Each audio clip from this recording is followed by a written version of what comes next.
ఇరాన్కి ఒకటి క్లారిటీ వచ్చేసింది, తను నాశనం అయిపోయింది. ఈ నాశనం మామూలుగా కాదు, ఆర్థిక నాశనం, రక్షణ నాశనం, ప్రజానాశనం, నమ్మకం నాశనం. లోకల్గా ఉన్నటువంటి ప్రజలే నాయకత్వాన్ని నమ్మరు.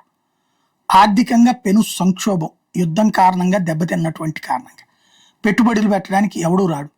అట్లాంటి సిచ్యుయేషన్స్లో ఉన్నటువంటిది అదే ఇవాళ వచ్చేటప్పటికి మన దాంతో మిగతా వాటిని నాశనం చేయాలనుకుంటా. యుద్ధం ఎక్కువ రోజులు సాగతీయాలన్నటువంటి అమెరికా ఆలోచన, ఇరాన్ది కాదు.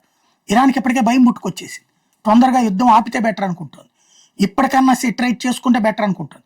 కొమైనీ మరణం ప్రతీకారం అదంతా ఏదో మతానికి సంబంధించినటువంటి కాస్త ఉన్మాదంతో ఉండే వాళ్ళని అమెరికా మీద కూసుకొల్పిన, ఇజ్రాయెల్ మీద కూసుకొల్పిన చేద్దాం తప్పించి, ఇలాగే చేస్తే కనుక ఇరాన్ మొక్కజెక్కలైపోతుంది, లేదా ఇరాన్లో చివరికి సిరియాను యెమెన్ లాగా తయారైపోతుంది, గ్రూపుల తగాదాలకి మళ్ళీ అలాగే తయారైపోతుంది. అట్లాగే ఇష్టం లేదు.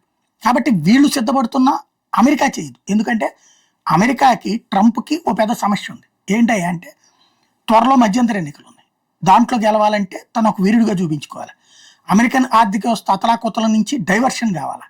తర్వాత అక్కడ ఆయుధ ల్యాబీకి లాభాలు రావాలి. అప్పుడు వాళ్ళు ట్రంప్ని మధ్యంతర ఎన్నికల్లో ఆయన కాపాడతారేమో. ఇది ప్రస్తుతం. అందుకని యుద్ధం ఎక్కువ రోజులు సాగతీసేందుకే ప్రయత్నం అమెరికా చేస్తుంది.